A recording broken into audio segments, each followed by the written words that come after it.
Welcome back to another post-game recap in this channel.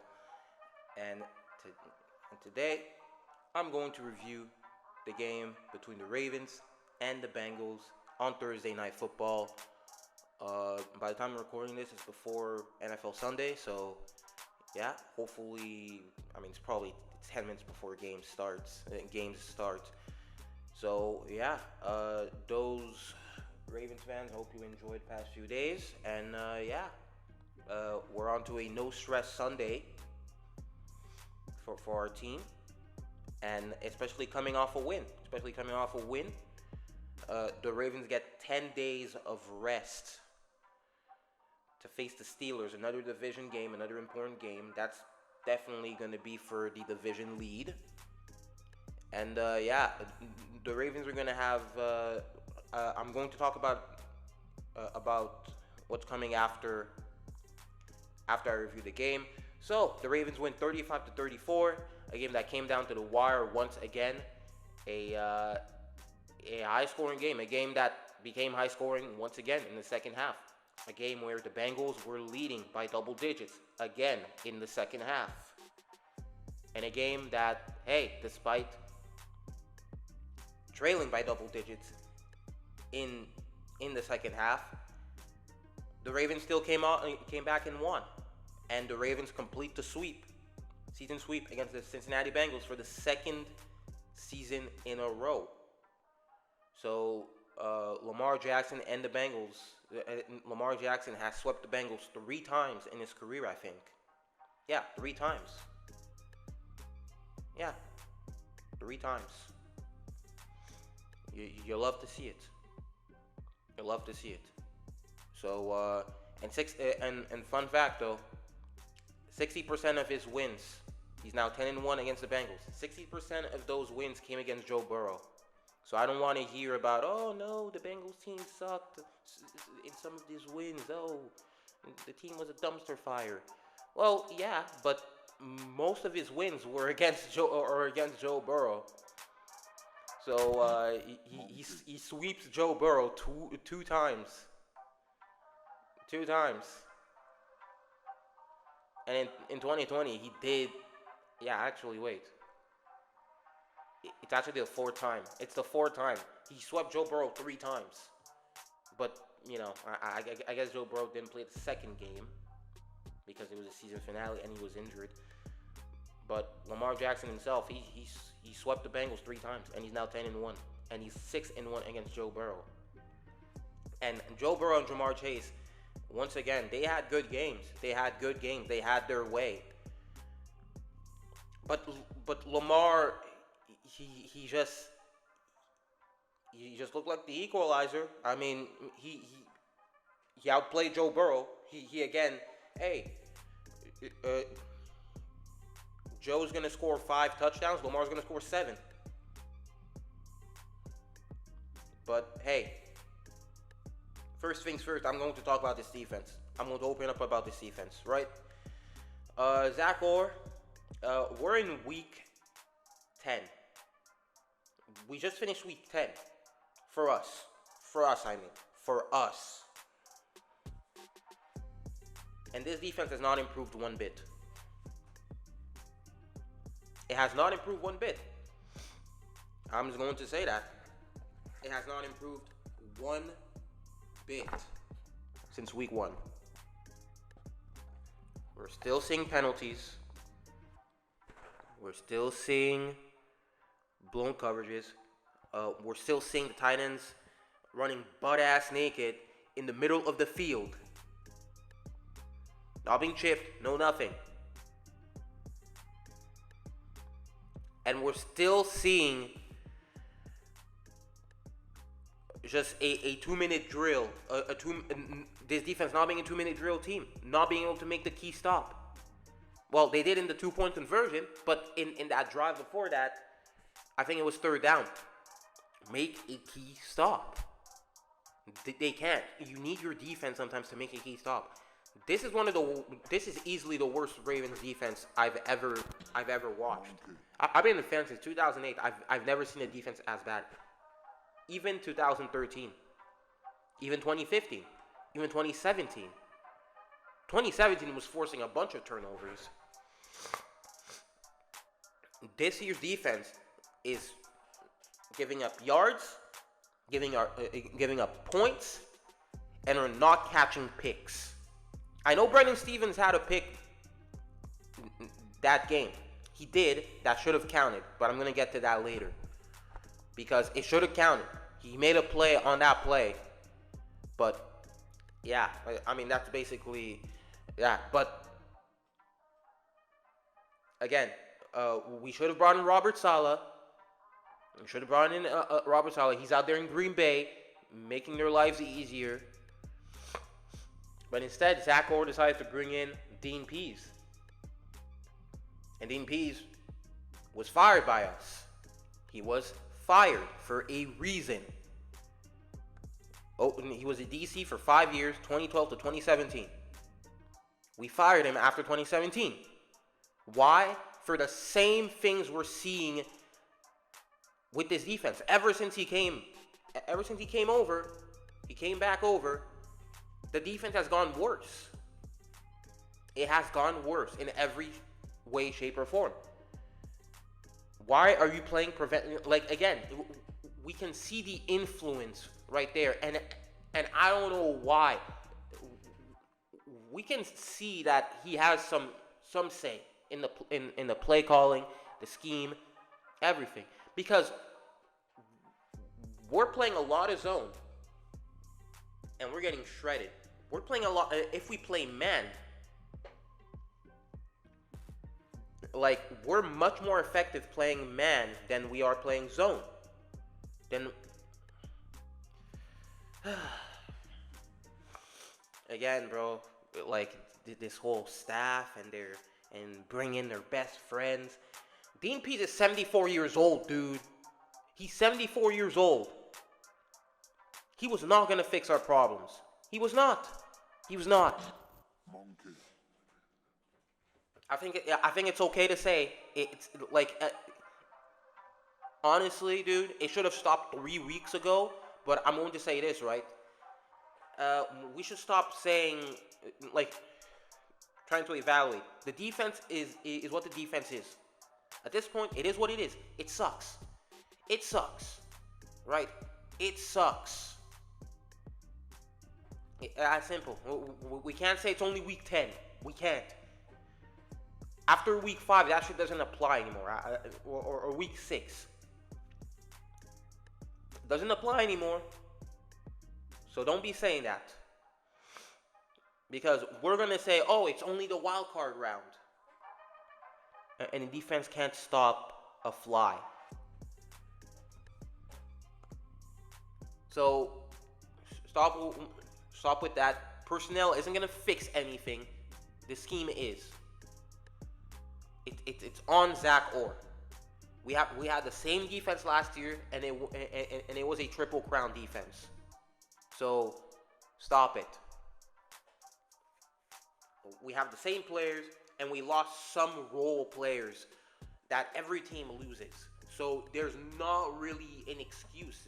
Like, there's no valid excuse. There's no valid excuse at all. They need to get it together. Just get it the fuck together, bro. And all I'm gonna say, dude, all I'm gonna say is I'm going to have to watch that Commanders game. I'm gonna have to take a good look at this Commanders game against the Steelers, because the Commanders defense isn't good. They're not good at all. I mean, they have sucked all year as well. But we're going to have to see, because the Steelers offense hasn't necessarily been anything world beaters either. So, yeah, I mean, this defense better not let Russell Wilson in 2024 cook them. And the week after that, we play Greg Roman's Chargers. Greg Roman's Chargers is not an offense. It's a parody of a good offense. So you better not allow anything against them either. After week 12, if this defense is still has these two bad games, has a bad game against the Chargers, then Zach Orr is probably gonna go, right? Because we've seen this shit with different DCs sometimes, where right they don't make key stops, stuff like that. But John Harbaugh, he's gonna save himself, right? So he's gonna just go and fire Zach Orr. The problem is, maybe Zach Orr should have never been hired to begin with. Maybe he was never ready. Maybe guys like Denard Wilson or Anthony Weaver, they were waiting for that job as well. So we're just letting good talents walk out the door for what? We let Mike McDonald walk out the door. We let Anthony Weaver walk out the door. We let Denard Wilson walk out the door. For what? In a perfect world, John Harbaugh is not head coach of the Baltimore Ravens. And EDC is probably not GM anymore with everything he's done. I mean, especially after the past 5 years. But that's a different conversation. I mean, he's a mid GM. He's Bengals level GM with better ownership. So, okay, dude. But it is what it is. Defense, you have 2 games. You really have 2 games. Really have 2 games. If you suck in both of them, like, yeah, it's over, dude. Like, there's really no saving you. But yeah, offensively, we played like shit in the first half, and then second half, things just open up. I mean, Lamar Jackson is he's Mahomes tier. He is Mahomes tier, and it's time for people to realize that. Joe Burrow's not in the same breath as him. He's not. Joe Burrow's a good quarterback, but he's not better than Lamar Jackson. He's not better than Lamar Jackson like people have been trying to push. Josh Allen's definitely not better either. I mean, Josh Allen's better than Burrow, but I mean, these two guys who people have been trying to put above Lamar, it really hasn't been working this season because Lamar is on pace for one of the best quarterback seasons we've ever seen. Like seriously, like with the media and fans, everybody is better than Lamar until it's time to be. Until it's time to be, Lamar completely steals the show completely. And then all you hear is, oh, excuses. If it was Lamar Jackson blowing double-digit leads twice against the same quarterback, a divisional rival quarterback, you wouldn't hear the end of it. Joe Burrow has not gotten slander at all for blowing these leads, the same way Lamar would. I'm not saying it's necessarily his fault, but I'm saying if you're going to judge Lamar for it, he has to be judged too. You got to be consistent. Otherwise, don't judge Lamar for it, especially when Lamar's defense has been worse, and yet the Ravens have had 3 double-digit comebacks this season alone with a terrible defense. A worse defense than Cincinnati.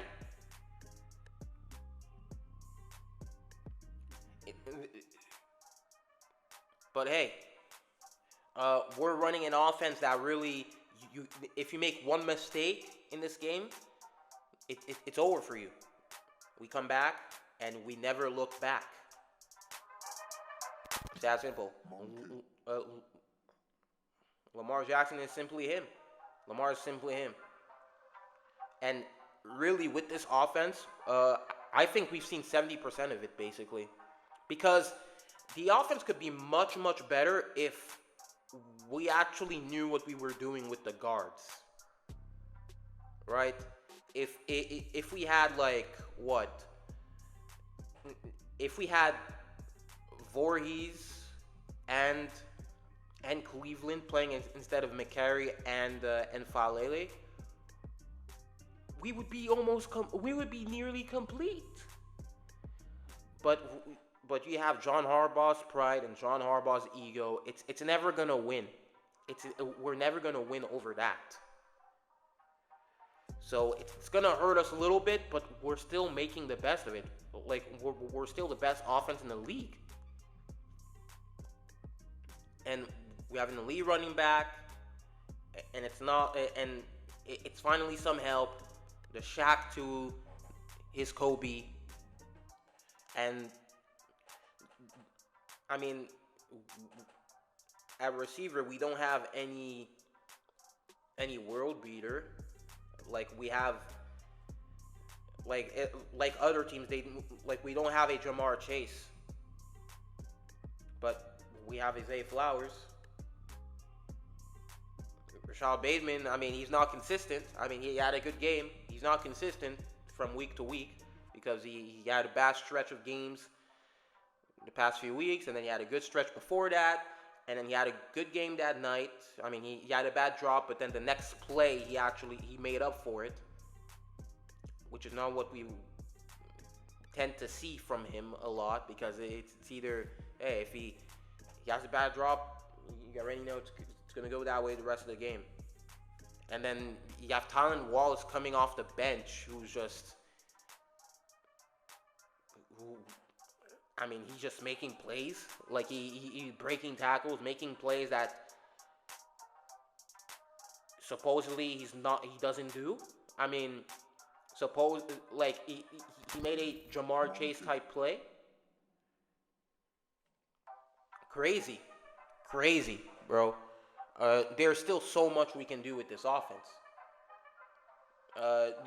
Use Henry more. I mean, he should probably get more carries. I mean, dude, it gets frustrating sometimes with the utilization. He's a guy who gets better, as the game goes. So you got to give him carries if you want him to go off, right?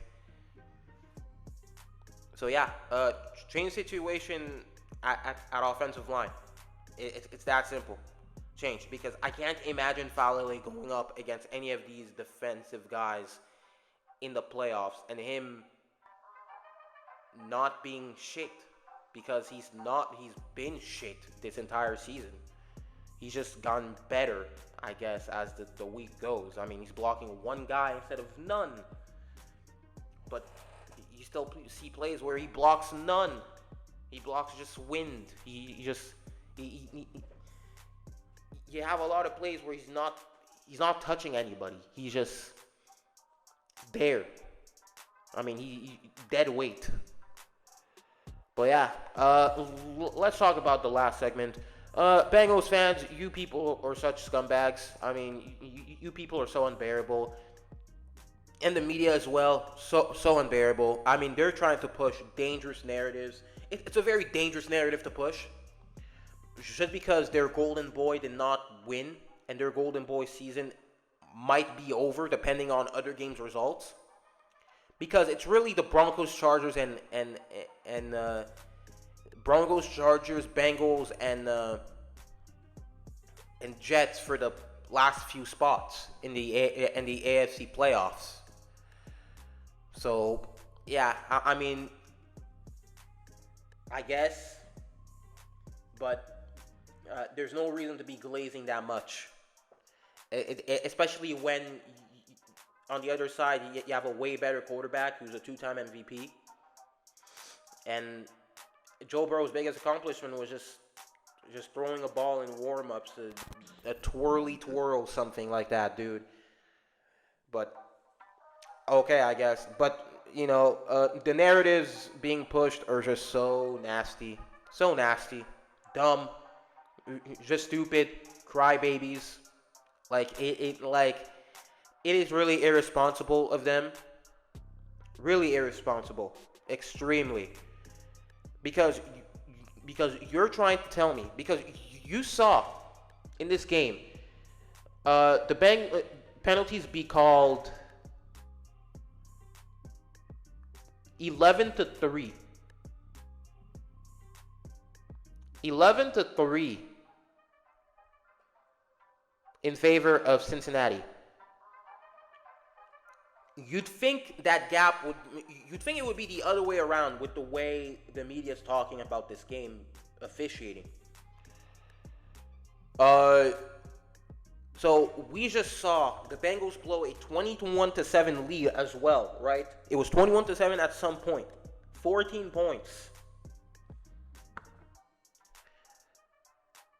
The Bengals be given 14 points. 14 out of them were given because there was a phantom PI call on 4th down in the first drive of the game. By the way, let's talk about this first drive. How the hell does John Harbaugh challenge a 3-yard pass that was obviously caught? And then dude, 2 timeouts in the first 5 minutes? This your GOAT? Ravens fans, this your GOAT? Either way, in the first drive, there was a phantom PI call on Brandon Stephens on 4th down that would have given us the ball. It would have been turnover on downs. In a play where Jamar Chase, he was holding his face mask. Brandon Stephens did not hold him at all. He didn't. It was Jamar Chase all along. So they call that. The Bengals score. The very next play, Chase Brown. At the end of the first half, Brandon Stephens catches his interception. Both feet were in. His chin was in. It was similar as the Garrett Wilson catch against the Texans. It's in. If the Garrett Wilson play is a catch, then so is Brandon Stephens. But no. 3 plays later, Chase Hudson touchdown, 14-7 Bengals. So you gave them 14 points because of a shitty call. 2 shitty calls that really affect the game. Because it could really have been,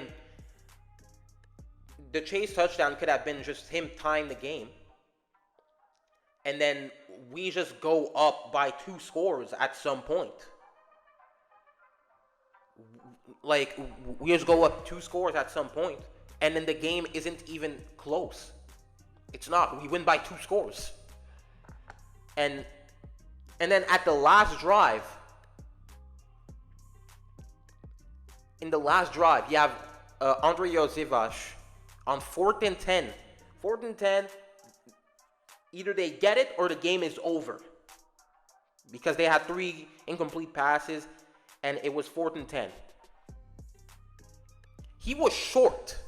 His knee, he caught the ball very, very close, but it was obviously short. His knee went down before the first down marker. Humphrey got beat. But that's not a first down. It's not a first down. Not only that, but we have a cameraman for the Ravens. He has a very nice picture. His name is Haas on Twitter. He has another angle of it. That wasn't a catch. It was not a catch. He lost control of it. It was not a catch at all. So not only did he not get the first down, and it wasn't a catch. It's incomplete pass. But no, they gave it to him. In that drive, there was like about 45 yards of penalties and then a total of like 15 seconds off the clock.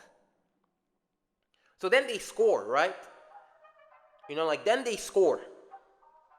Chase, just a dumb, very, very dumb play by the defenders on that play. I mean, it was not even that good of a throw. I mean, they just completely misjudged the ball. It is just so stupid how bad this defense is. But in the 2-point conversion, we saw. So they said the Bengals got cheated out of a win. After all the facts I just stated to you in the past few minutes of this video, we saw Gesicki flop, right? Just because the ref did not fall for Gesicki flopping, holding two Ravens and then flopping, right? Good job on the ref. Burrow targeting Chase Hudson, incomplete pass. Chase Hudson getting tackled in the middle, like right as the ball comes towards him, which is not a pass interference. It's not PI. This is not how it works, guys. And then they say Burrow got face masked, but yet the center was getting completely beat off the line. Completely. He got destroyed. So and then he didn't even hold Burrow's, Travis Jones did not hold Burrow's face mask. It was just a follow through. He tapped it right in the face. There was really nothing, right? And then you have their offensive lineman holding the hell out of Kyle Van Noy. So they just completely ignored that. So it was not a face mask. And what you're telling me is this, right? You want Gesicki to be rewarded for flopping, worse flop than any LeBron flop ever. And then you want the center to be rewarded, the Bengals to be rewarded for their center being so bum. He got completely bitched on the line. Completely killed on the line. Correct call, ref. Correct. That's a correct call. In the playoffs, they don't call that, and they should never call that. Don't reward terrible football. Don't reward ineffective football on the field. So that was a good. I mean, the only call they missed, it was literally the holding. It was just the holding on Kyle Van Noy. So even if they called that, it would have been penalty declined, and we win the game. So no media and Bengals fans. It's not the refs. It's you. And by the way, even if you got that 2-point conversion, Lamar wins that game. It's not game deciding here. We still had to catch the onside kick, and that's it, and it's over. We still had to do that. So it wasn't game deciding. We had 33 seconds left, and all we had to do was get into field goal range, and we win the game. Like, hello? I swear to God, bro. It's so annoying when, like, you have the team that's so loved by the media, and then like you're a fan of a team that is hated, and with the most hated player in the league, and then you just have these situations where they weren't cheated,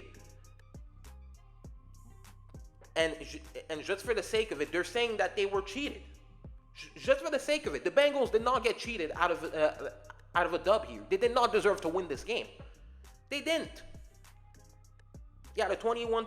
You blew a lead. You had most calls in your favor. You literally had most calls in your favor.